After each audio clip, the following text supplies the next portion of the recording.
SLST একাদশ দ্বাদশের result publish হয়েছে প্রায় ২৬ থেকে ২৭ ঘন্টা অতিক্রান্ত। কিন্তু একবার তোমরা ভেবে দেখো তো, তোমরা কি একটা মিনিটে কি স্থির হয়ে ভাবনাহীন থাকতে পেরেছো যে আসন্ন এই যে রেজাল্টটা প্রকাশ হলো এর ভবিষ্যৎটা কি? দেখো, এটা কিন্তু আমার কাছে একটা খুবই খারাপ দিক বলে মনে হয়েছে। যদিও আমি নিজে কোনো পরীক্ষার্থী নয় বা ক্যান্ডিডেট নয়, তা হলেও কিন্তু আমার যেন মনে হয়েছে কোথাও এর মধ্যে কিন্তু একটা অন্ধকারময় দিক উল্লেখ আছে। কিরকম? দেখো, প্রথম বলি মার্কস ফর অল, অর্থাৎ সবাইয়ের জন্য মার্কস। এটা মানে খুবই একটা খারাপ সিস্টেম। মার্কস ফর অল, দেখো তোমরা সবাই জানো যে সংস্কৃতে প্রায় 3টে মতো কোশ্চেন, সেখানে ইতিহাসে প্রায় 5টার মতো কোশ্চেন কিন্তু যারা অ্যাটেন্ড করেছে প্রত্যেককে মার্কস দেয়া হয়েছে। এখন বলবেন স্যার এতে আপনার সমস্যা কি আছে? দেখো, সত্যি কথা বলতে আমি তো ক্যান্ডিডেট বা পরীক্ষার্থী নয়, আমার সেখানে কোনো সমস্যা নেই।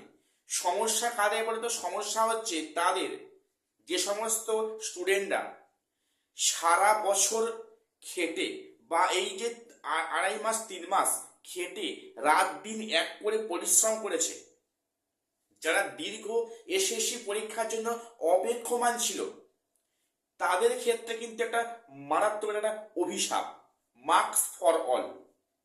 দেখো, এখানে কিন্তু দেখবে তোমাদের যে 60 মার্কসের পরীক্ষা তোমরা দিয়েছো, সেখানে প্রতি সাবজেক্টে কিন্তু 48 থেকে 50 পাওয়াটা কোনো সমস্যা নয়। সেখানে কিন্তু এভারেজ ছেলেমেয়েরা ওই মার্কসটা পায়।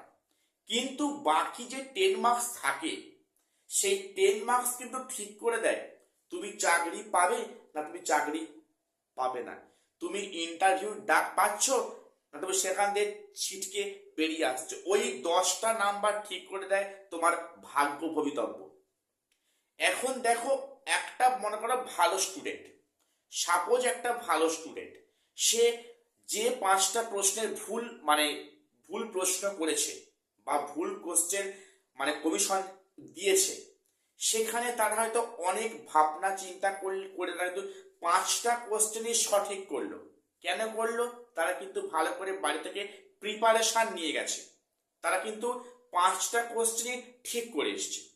আর একটা এভারেজ ক্যাটাগরির ছেলে, যে মোটামুটি মিডিয়াম কোয়ালিটির স্টুডেন্ট বা ক্যান্ডিডেট, সে কিন্তু আন্দাজে সবগুলো ভুল অ্যান্সার করে এলো।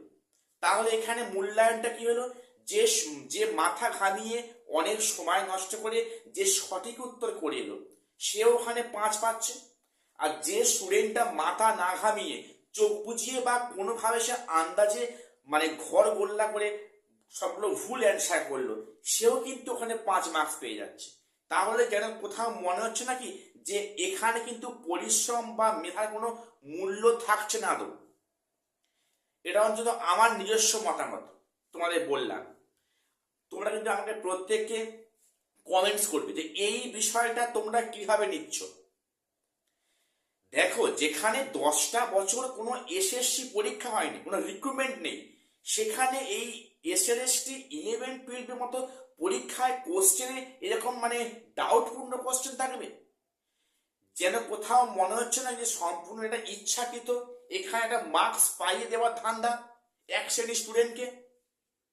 অন্তত এটা তো আমার মনে হচ্ছে যে দীর্ঘ এত বছর পর পরীক্ষা হচ্ছে, সেখানে একটা এক্সপার্ট পার্সন কোশ্চেন করবেন, তো সেখানে এই ধরনের কোশ্চেন কেন থাকবে যে কোশ্চেনে একাধিক অ্যান্সার হবে বা যে কোশ্চেনের উত্তর আদৌ অপশনে থাকবে না? তাহলে এগুলো কি ইচ্ছাকৃত নয়? তোমাদের কি মনে হচ্ছে? তোমাদের যা মনে হচ্ছে আজকে আমি কমেন্টস করে উল্লেখ করো, তোমরা কি ভাবছো। এখন আমি দেখলাম কিছু সোশ্যাল মিডিয়ায় কিছু স্টুডেন্ট ক্যান্ডিডেট খুব লাফাচ্ছে যে আমি আমি 60-60 পেয়েছি, আমি 60-এর মধ্যে 58 পেয়েছি।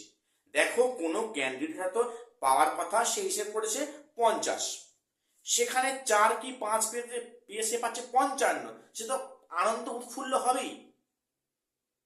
কিন্তু কিন্তু যে স্টুডেন্টটা, যে ক্যান্ডিডেটটা সারা বছর পড়াশোনা করে সে জানে সে সবকটা উত্তর সঠিক করে এসে সে জানে আমি 55 পাচ্ছি, সে জানে আমি 55 পাচ্ছি, সেক্ষেত্রে সে তো 55ই পাচ্ছে, সে তো আর মানে 60 পাচ্ছে না বা 58 পাচ্ছে না।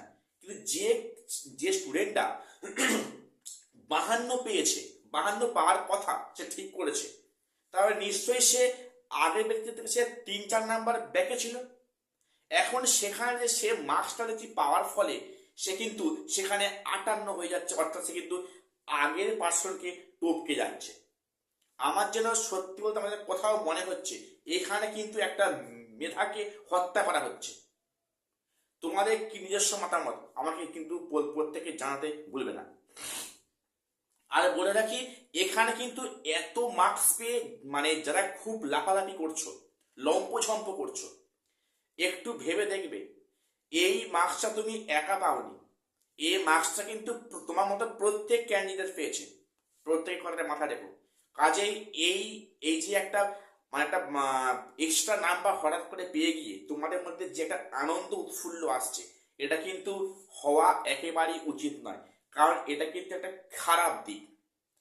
কমিশন চাইছে বা সরকার চাইছে সবাইকে খুশিতে রাখতে, কারো মনে করে না অভাব অভিযোগ না থাকে।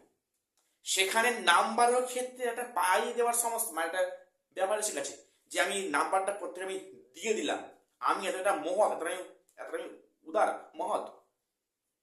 তো এখানে যেখানে একটা কম্পিটিটিভ পরীক্ষা, যেখানে স্টুডেন্টের ভাগ্য নির্ধারণ করছে, যেখানে হাফ মার্কসের জন্য মানে প্যানেল থেকে সে ছিটকে যেতে পারে, এই মানে বাস্তব পরিস্থিতিতে সেখানে কোনো সাবজেক্টে 2 মার্কস, কোথাও 3 মার্কস, কোথাও 5 মার্কস মার্কস ফরাল করে দেওয়া হচ্ছে। এর ফলে অনেকে তো 60-60 পাচ্ছে, সেটা খুবই উৎফুল্ল আনন্দিত। দেখো এটা কিন্তু বিষয় নয়, এতে আনন্দ করার দরকার নেই, এই নাম্বারটি কিন্তু প্রত্যেকে পাচ্ছে, প্রত্যেকে মনে রাখবে। কিন্তু কম্পিটিশন হবে মেন জায়গাতে। দেখো এর ফলে হয়তো বলবো যে কাট অফ টানটা বেড়ে যাচ্ছে, হ্যাঁ সত্যি তাই, কাট অফ বেড়ে যাচ্ছে। সেজন্য বলছি, যারা মেধাবী স্টুডেন্ট আছো, তোমাদের কিন্তু চোখে আঙুল দিয়ে দেখে দিতে হবে ইন্টারভিউ প্রক্রিয়ায়। ইন্টারভিউ বা ডেমনস্ট্রেশন, তোমরা 10 মিনিট টাইম পাচ্ছ, 8 থেকে 10 মিনিট, সেখানের মধ্যে কিন্তু তোমাকে তো তোমার এক্সট্রা অ্যাক্টিভিটি দেখাতে হবে। ঠিক আছে? তো কাজেই তোমাদের এখন হাতে একটাই সুযোগ আছে, যারা সারা বছর পড়াশোনা করে এসছো, তোমরা কিন্তু ইন্টারভিউর জন্য বাড়িতে জোর কদমে প্রিপারেশন নাও। আর প্রত্যেকে চ্যানেলটা সাবস্ক্রাইব করে রাখো এরকম লেটেস্ট আপডেট সবার আগে পাওয়ার জন্য। আমি আজকে যে বিষয়গুলো তোমার সামনে উল্লেখ করলাম, সেগুলো গেল এই এক্সট্রা নাম্বার পাইয়ে দেওয়ার কিছু মানে খারাপ পয়েন্ট বা কিছু কালো দিক বা কালো অধ্যায়।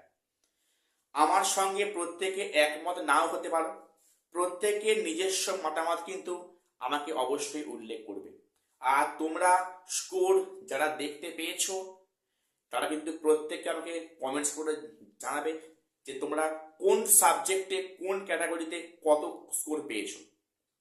দেখো মানে আমি যেটা দেখলাম যে এখনো বিকালে কিন্তু সার্ভারের সমস্যা দেখলাম ভালোই আছে।